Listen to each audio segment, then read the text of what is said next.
Zibing Lab is a special place at the University of Toronto. As the founding director of Zibing Lab, this has been a project, space, and collaboratory that has been years in the making, but is generations old. About a year ago, I launched officially Zibing Lab, and some of you on this call, like Joe, were present to see the official launch of the Indigenous Politics Research Collaboratory in the Department of Political Science at the St. George campus of U of T. It is noteworthy to say that Zibing Lab, as an Indigenous-led, Indigenous space for Indigenous politics research, is already revolutionizing the way that the University of Toronto's Department of Political Science and the Faculty of Arts and Science engages with Indigenous peoples, spaces, and research. To my knowledge, it's the only space in Sydney Smith Hall here at St. George in the Faculty of Arts and Science that is dedicated to Indigenous people, politics, and research. And so that I want to mark because of not just its significance in what some might argue is indigenizing the university, but in two particular registers. The first is to say that I'm very grateful to the University of Toronto Department of Political Science and Faculty of Arts and Sciences leadership in supporting the development of this space, its research agenda, and commitment to Indigenous faculty, students, and community members here in the Department of Political Science. So that's one thing. The second thing is that it's quickly become apparent to me how significant physically having a space is, not just to collaborate on Indigenous politics research, but to gather and convene. And this, I mean, at the fundamental level of having a physical space for Indigenous students from all over the world, from Bematung First Nation, from the Andean region of Peru, from Saha Republic in the Russian Federation, a place for Indigenous faculty, postdoctoral fellows, graduate students, undergraduate students, community members to just convene and be. It is a significant thing for me, and I think for many others. So I wanted to just highlight that in the very outset. Mahalo again, Joe, for that lovely introduction. Just to say really briefly, I came to the University of Toronto in 2019. I am a Kanaka Maoli writer, organizer, practitioner, community member, and I had significant questions about what it meant to be an Indigenous person of Hawaii in the Pacific, here in Dish with One Spoon territory, in the treaty territory of Treaty Number 3 in Canada, the treaty territory of the Anishinaabe, Haudenosaunee, and Huron-Wendat. What does it mean to be an Indigenous researcher on other Indigenous territory, not my own? This was a significant question for me in terms of positionality, but also in terms of responsibility. In the Hawaiian language, in Aloha Hawaii, our word for responsibility is kuleana, and it has a general reference to obligation, responsibility, a more specific one in terms of land. But there's also another term that is coupled typically with our understanding of responsibility and obligation, and that's kulana. And it's a reference to one's positionality, one's rank, one's power. And so together, these two categories, these two terms, these two cultural understandings have formed a basis of how to answer and respond to that question of what does it mean to be an Indigenous researcher here at the University of Toronto on territory that is not my own, on other Indigenous nations and people's territory. When I arrived in 2019, it was easy to see the opportunities and possibilities, and even more difficult to actually think beyond just opportunities in economic terms or possibilities in terms of infrastructure building at the university. So I started to think more about the place, Toronto, Toronto, Dish with One Spoon treaty territory in Treaty Number 13. And instead of looking around and above, let's say, I looked below. I learned about a sacred river here in Toronto, and that sacred river is a river that the University of Toronto was built upon, and it is named Zibing. Zibing is an Anishinaabe word that marks two particular meanings. And the first meaning is a specific reference to this waterway, also known as Tattle Creek. Many of you may be familiar with Tattle Creek. There are signs throughout the city marking this particular geology and river and waterway, Tattle Creek. Its Anishinaabe understanding is Zibing. And so Zibing Lab is a reference to that waterway, which I'm staring at right now from my office in Zibing Lab, just a block away, where Hart House was erected upon, this sacred waterway to Anishinaabe peoples.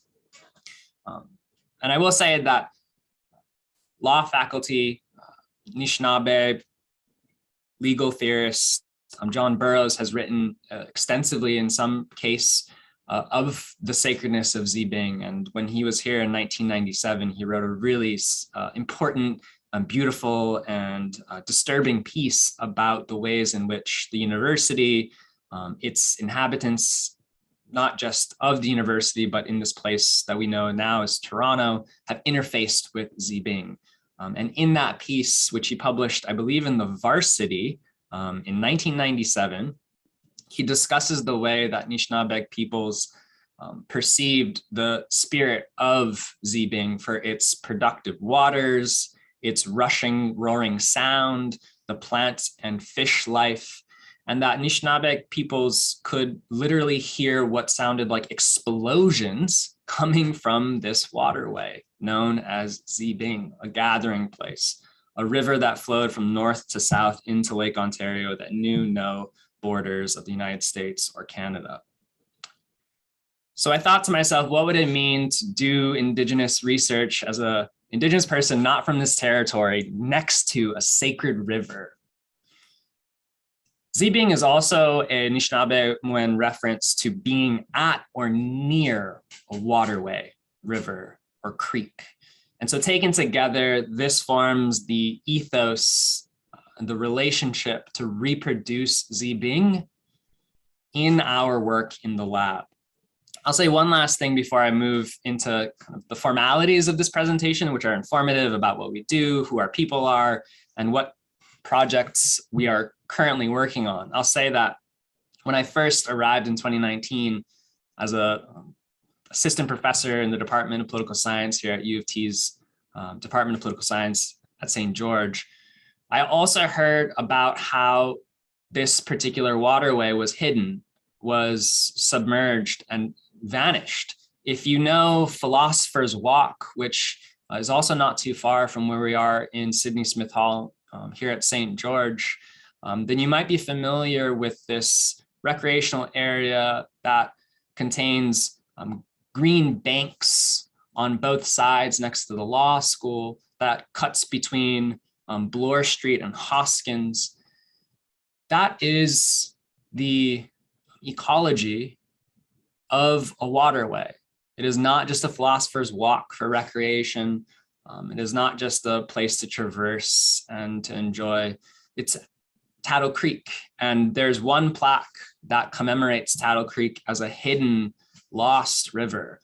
But when I came to campus in 2019, I began to learn that the water of the river, which in the 19th century was encased to develop the city's sanitation system, it was dammed by the University of Toronto to create McCall's Pond, and it was later built upon to erect Hart House.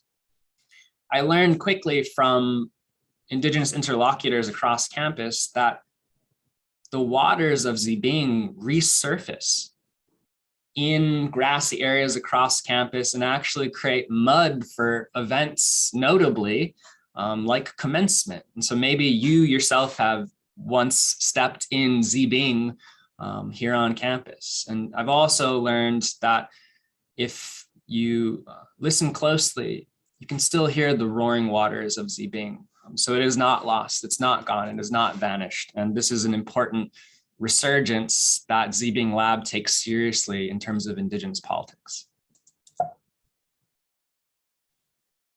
The vision for our lab here at Zibing is to produce collaborative research on Indigenous politics in global, international, and transnational perspectives. This is a crucial point to just pause for a moment on, because in the city of Toronto, there is another research institute that specializes in Indigenous politics and policy specifically, the Yellowhead Institute. It was founded at formerly Ryerson University, now Toronto Metropolitan University, and it's an Indigenous-led think tank for critical Indigenous policy research that I drew a lot of inspiration from in thinking about community-based collaborative research on Indigenous politics. There's one large differentiating factor between the Yellowhead Institute and Zibing Lab, however, and that is that the Yellowhead Institute takes its target analysis as Canada and First Nation, Inuit, and Métis critical Indigenous policy perspectives.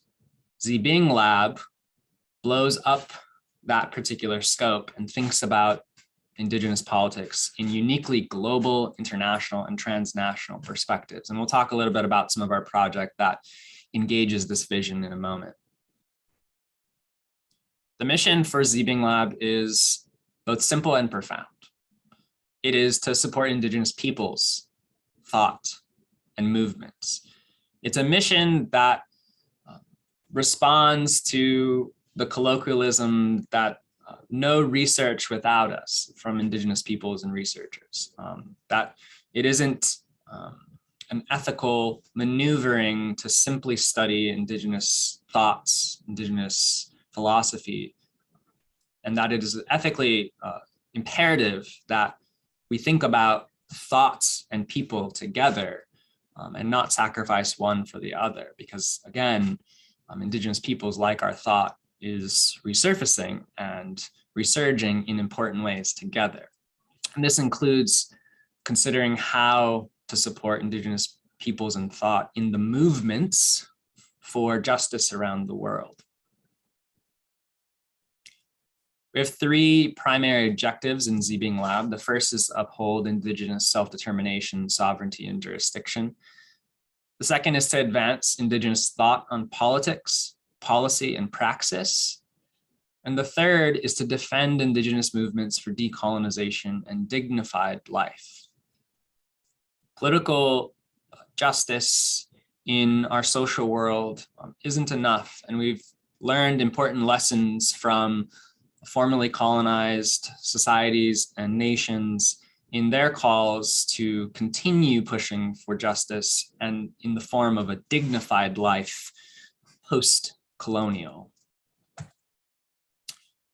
So that's our objectives, our mission about Zibing Lab, some of the inspiration and motivation behind this incredible endeavor, with endless thanks for the people at the Department of Political Science that have supported me, in the Faculty of Arts and Science, you folks like Joe, showing up and being present for the work that we are just beginning to do. There's just so much I could say about my gratitude toward how many hands it took to get this done and to develop it further. Some of them work in Zibing Lab. And so I want to talk about our people, the very special people that work in Zibing Lab.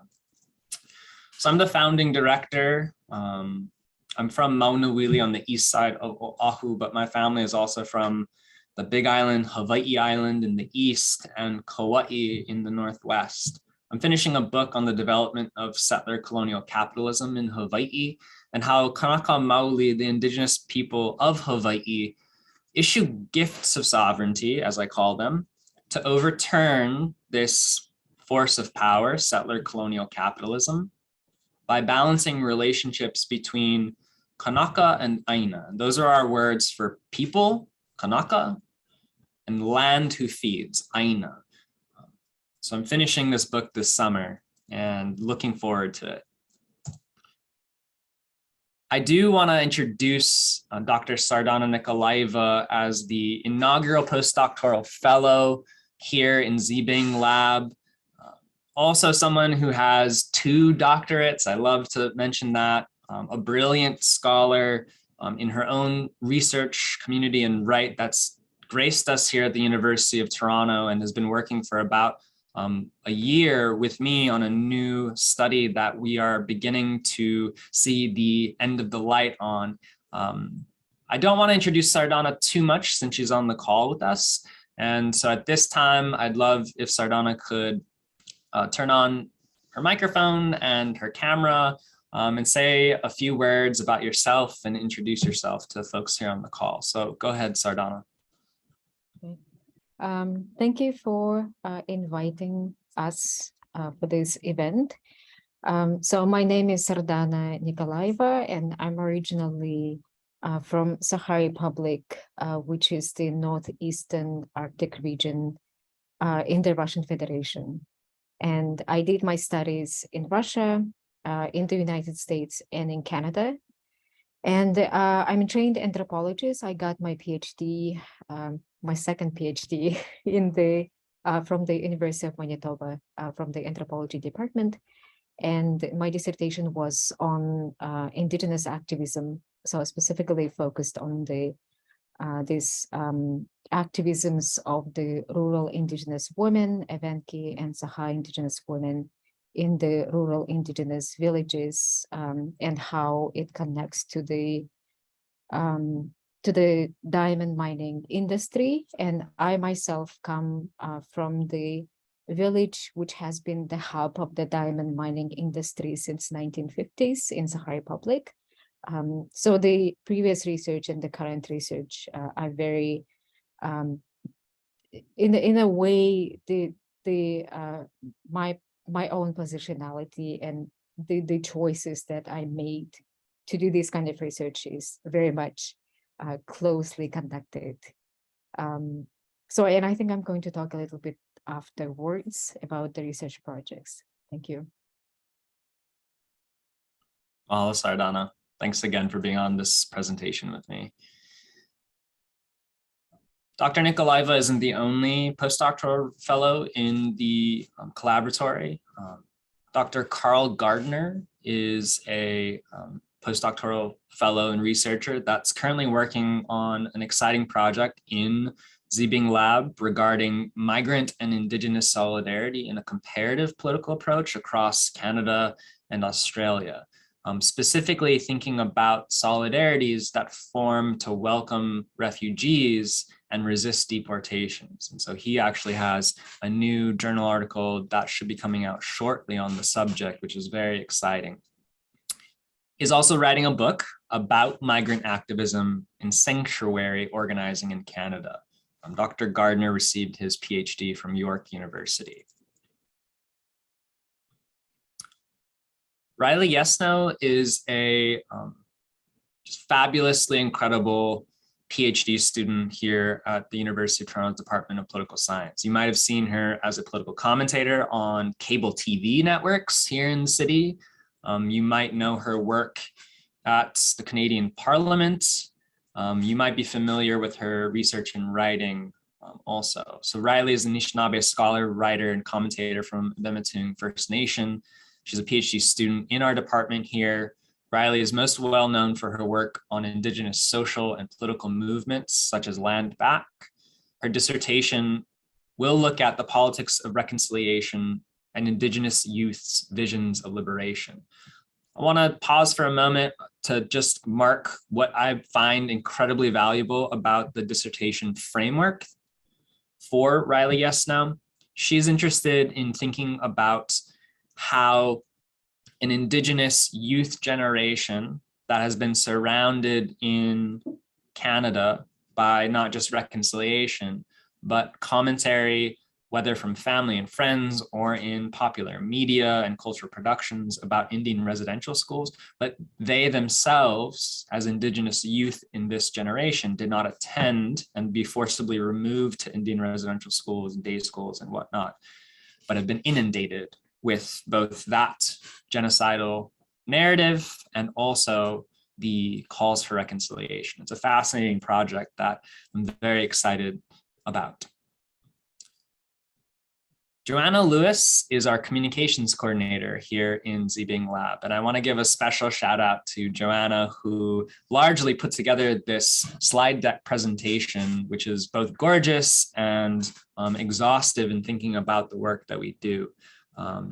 Joanna is currently working in the lab today on other communications work, which in essence, she is the brains behind our public-facing content. She is a Filipino-Palestinian first-year undergraduate student here at U of T and is beginning her specialist degree in bioethics in the upcoming fall semester. Joanna hopes that ZBing Lab can continue to provide safe spaces for Palestinians, Filipinos, racialized, international, and local Indigenous peoples on campus.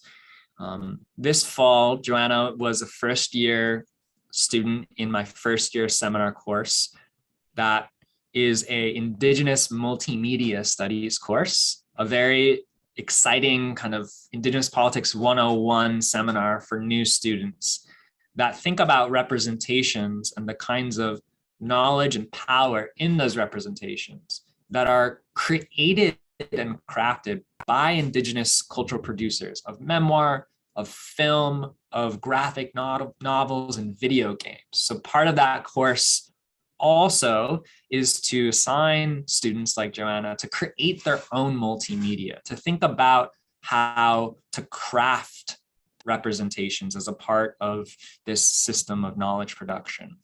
And Joanna was an exceptional student who applied for this communications coordinator role and earned it in her own right. So very thankful for Joanna and the work that she does.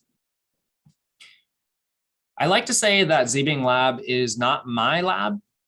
And one of the main reasons why that's true is because ZBing Lab takes the humanities and social science model for research labs and flips it. As the founding director, I am not the only governing member of this lab.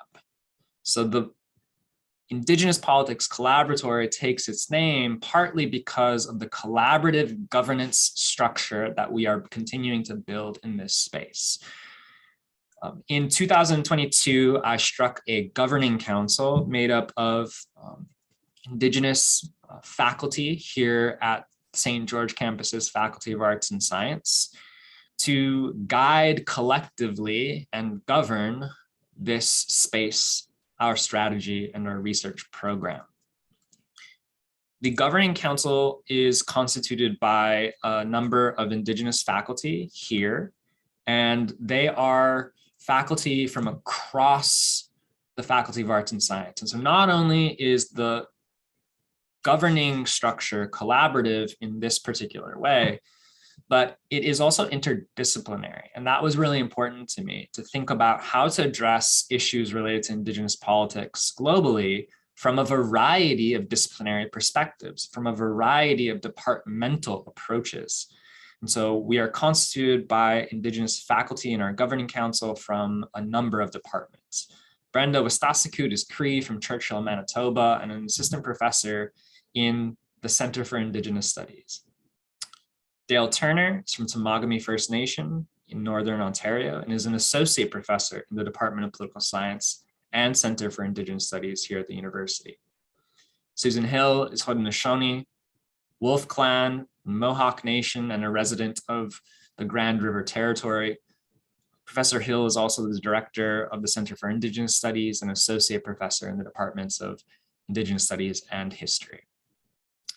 Michelle Daigle is Mushkegowit Cree, a member of Constance Lake First Nation in Treaty 9 territory, and also of French ancestry. She is an assistant professor at the University of Toronto. Cheryl Suzak is a professor of English and a member of Bashuana First Nation. Kevin White is an Indigenous scholar, Mohawk from Akwesasne, with family from the Tonawanda Band of Seneca, and his work focuses primarily on Haudenosaunee creation and culture. Karen Recollet is Cree, born in Sturgeon Lake First Nation, lives in Toronto, and is an assistant professor in women and gender studies at the University of Toronto. And I will say we are missing one profile for the governing council, and that is Heather Dorries, who is an assistant professor here at the university in Indigenous studies and in geography. So with all that said, what are some of our research projects that are underway, and what projects are currently in development?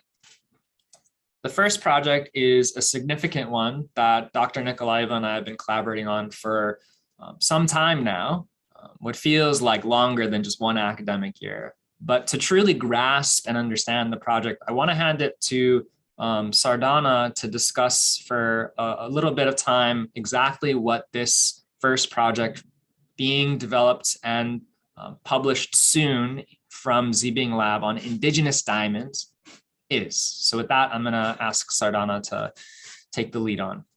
Yes, thank you. So the project is titled for now, but it might change, Indigenous Diamonds, and this is the critical perspective on some of the aspects of the diamond mining industry in Sakha Republic specifically, which I mentioned is the northeastern region of the indigenous Arctic in Russia. So one of the things that we have noticed, we noticed last year when we were thinking about what kind of projects we can work on together, was that the images of images of the exoticized indigenous people in connection with the diamonds and the diamond production became very prevalent in the extractivist discourses in Sakha Republic, and specifically looking at the largest diamond mining company, Alrosa. So these imaginaries, so we see that as imaginaries, which are not necessarily very unusual, because Sakha Republic and primarily the post-Soviet Sakha Republic and its image of itself was the image of a diamond nation. And it's so the diamond mining industry is incredibly important for the local people, and because up to 42% of the whole regional diamond of Sakha Republic, of the original budget of Sakha Republic, it comes from the diamond mining revenues. But the symbolism of the diamonds became so that way the symbolism of the diamonds became very prevalent in public media and the political discourses. Despite that, most people in Sakha, including myself, despite the fact that I'm coming from the diamond mining hub village, we have never, a lot of the people have never even held one diamond in their hands. Diamonds became a subject of pride and aspiration for a better life, and overall the diamond mining industry. So it reflected the relationship between the mineral resources and the creation of the national and the global imaginaries about Sakha people, about other indigenous communities who reside within the Sakha Republic, and also the global imaginations in connection to the Russian Federation as well. So one of the things that started happening since 2015 is Alrosa, the largest diamond producing company in the world, is infusing its ultimate luxury commodity, gem diamonds, with fantasies about indigenous people in the Arctic, through the highly selective and the very exotic images and narratives possible.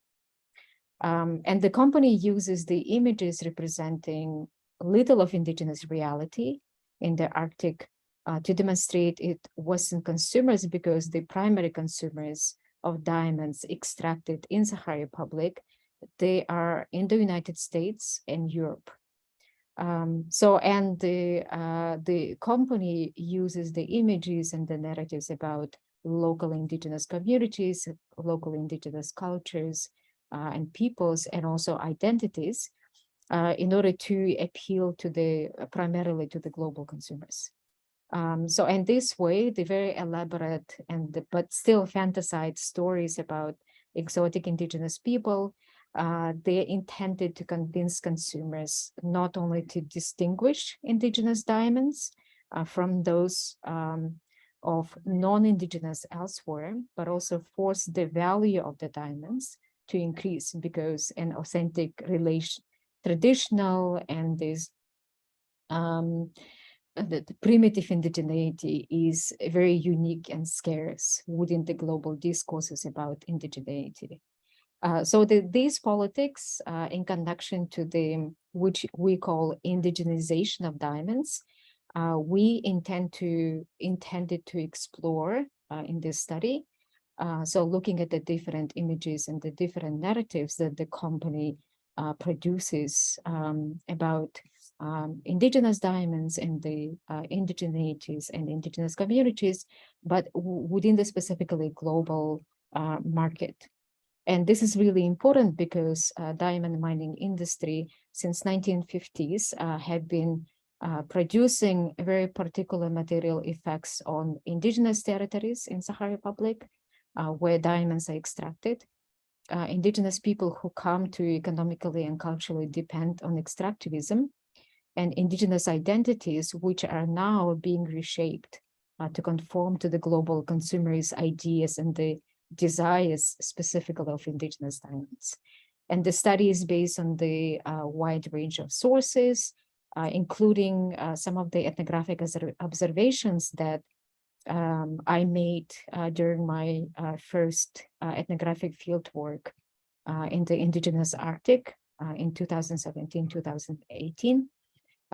Local indigenous life histories and the personal accounts of many community members in the rural indigenous villages, and also news accounts in mainstream and local press and government and the corporate governments, in order to create this holistic representation of not only of the indigenous diamonds, but also the processes and how they affect the lives of the indigenous communities in the rural indigenous Arctic.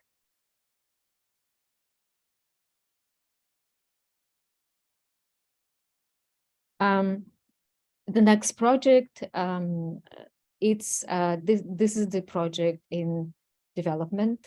So, and we, for now, we call it indigenous internationalism.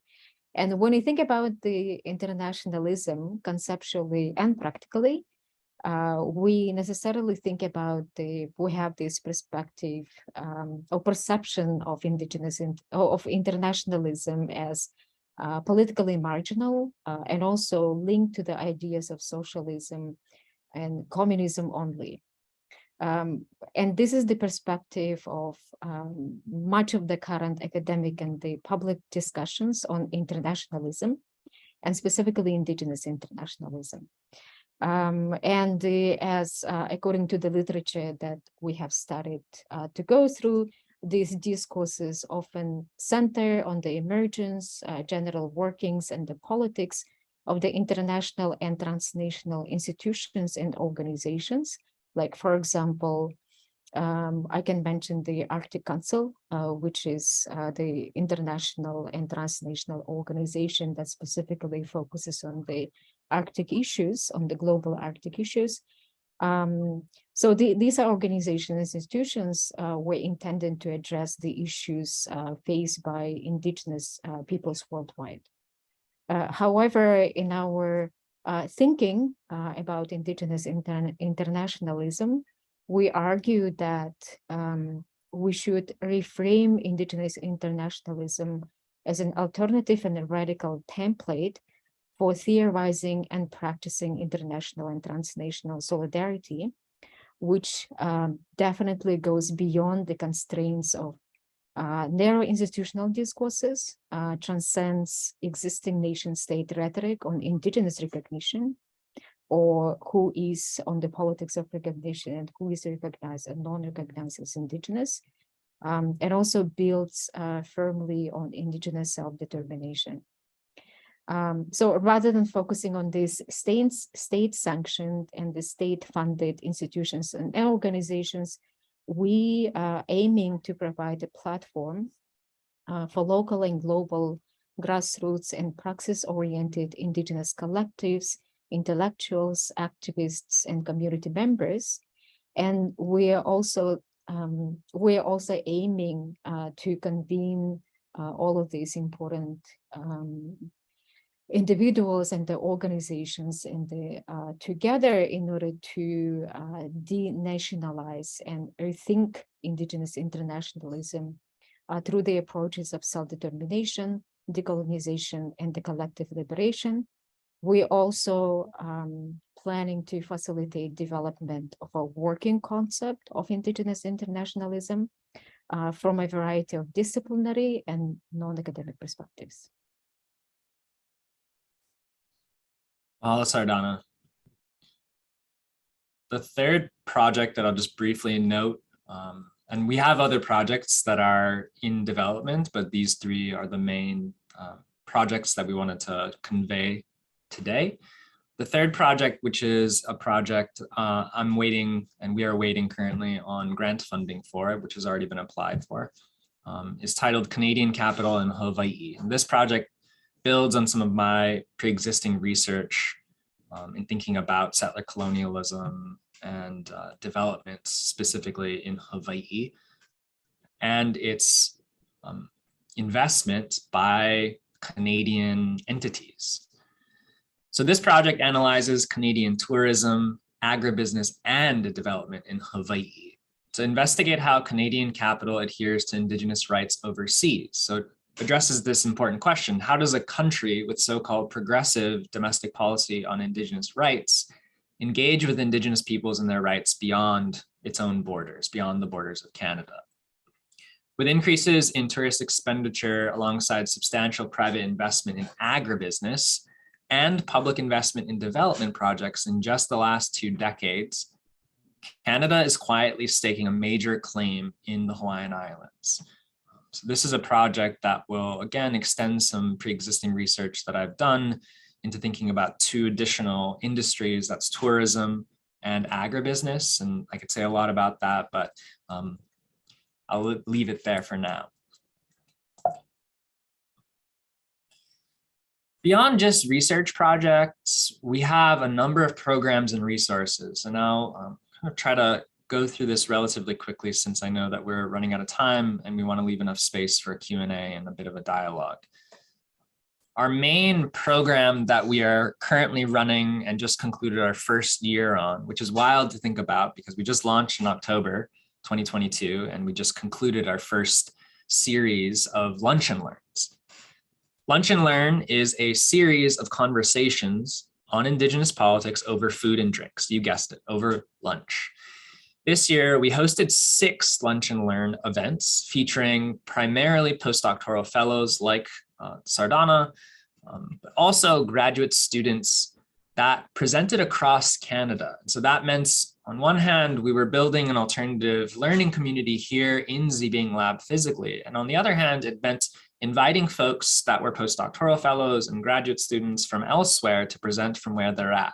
It was an exciting program that just concluded at the end of April. Like I mentioned, we had 6 Lunch and Learns, and we are eyeing more for the next academic year, which is incredibly exciting to continue this work. And Dr. Nikolaeva, Professor Daigle, and another postdoctoral fellow that was previously working with Dale Turner, Corey Snellgrove, who's now taking a job at the University of Alberta. The 3 of them, along with myself, really designed and developed this program that was wildly successful in just our first year. We also have community resources in Zibing Lab, and one of them is a recording studio. You can see an image of the inside of our recording studio, a photograph here on this slide. And that recording studio, situated here in Zibing Lab, contains not just space, the actual recording studio itself, but hardware and software, as you can see, which are community resources for use in recording, interviews, oral histories, and even podcasts. I'm going to talk about one podcast show that's already published in a moment. But before I get there, I want to first just show you a quick survey of some of our communications, outputs, and flyers for the Lunch and Learn series, as well as photographs of Zibing Lab and the gatherings that we engaged through the Lunch and Learn series. So earlier in the year, in January, the aforementioned Dr. Corey Snellgrove presented a Lunch and Learn. On the right-hand side of this slide, there's a photograph of the actual gathering itself. I believe there was something like 10 to 12 participants. Typically, we draw from a number of participants in the Department of Political Science, but it is not exclusively attendees from just the Department of Political Science, but also across the departments here at St. George, across the 3 campuses, and some community members also attend. At this Lunch and Learn, which was at the beginning of March, done by Jenny Blackbird and Jennifer Sylvester, who both work and study at the University of Toronto. They presented on a project, which is a community-based Indigenous radio show named Indigenous Waves. Some of you might have already listened to Indigenous Waves. I was on an Indigenous Waves show fairly recently. They're available online. You can listen to them also on the radio. It was a great time for us to sit and think and talk about a project, which was not purely an academic research project, but a project about public knowledge and community understandings that is done here at the University of Toronto. And I wanted to mention that Jenny Sylvester's dad came to the Lunch and Learn and shared a bit about his understandings of Tattle Creek Zibing with us. And one of them was, if you are driving from west to east on Bloor Street, from Spadina to, let's say, Bay, there's a dip in the road. And that dip, which is near the ROM, the Royal Ontario Museum, is actually the geography of Zibing, of Tattle Creek. So here we have, a Lunch and Learn community gathering with Jenny Sylvester's father, sharing stories about Zibing, about Tattle Creek. Another Lunch and Learn that took place was with Dr. Carl Gardner, who is sharing his new work on the freedom to stay. He was actually Zooming in, presenting electronically from Vancouver during, or I should say the day after, the early morning after a job talk and campus visit at Simon Fraser University. So he joined us and talked about his new research, excitedly so, even after a long day of campus visit and interview. Okay, I want to wrap up by just noting the podcast show, which is currently out with a number of episodes that has been completely recorded, edited, and produced in Zibing Lab with our recording studio, with our hardware, with our software. And this show is titled Red Surgents, and it's been recorded and produced by Riley Yesno, our research assistant here at Zibing Lab, in collaboration with Red Media, which is an Indigenous media organization that I'm the vice president of and also an editor. This podcast, importantly, helps to develop Riley's research in concert with her budding dissertation project to consider the Indigenous youth visions in Canada of liberation in a time of reconciliation wherein they didn't themselves go through the genocidal process of Indian residential school. So it's a community resource, this vocal booth, this recording studio, to allow for training in not only interviewing and relationship building and collaborative research, but also in knowledge dissemination and knowledge mobilization of research. And that is an important value that Zibing Lab has integrated into our collaborative research. Thanks so much again for the invitation. Really appreciate the time and space to come to you today electronically and virtually to talk about Zibing Lab. You can find us on all social media platforms. We also have a website, which is listed here, zbinglab.org. I encourage you to check it out. We are based here at the University of Toronto's St. George campus on the 3rd floor of Sydney Smith Hall. Our website contains our open hours for the summer. If you're ever on campus, feel free to stop by when we're open. And if you'd like to come and talk more about the work that we're doing, please feel free to reach out to me. You can get in touch with me via the website. And otherwise, with my first name dot my last name at utoronto.ca. I'd love to hear more from you. And we are also working on building a page on our website for support for donations through U of T's advancement office. That should be up to date, in fact, and I think that's important to note because this UTFA event has graciously determined to provide some support to ZBing Lab. And, it's important to just end on this note that the work of this lab is driven by people power, but it's also important that we are supported by the university and by other entities and organizations. And so if you'd like to support us, we'd be more than happy to accept that support. Okay, mahalo nui. Thank you.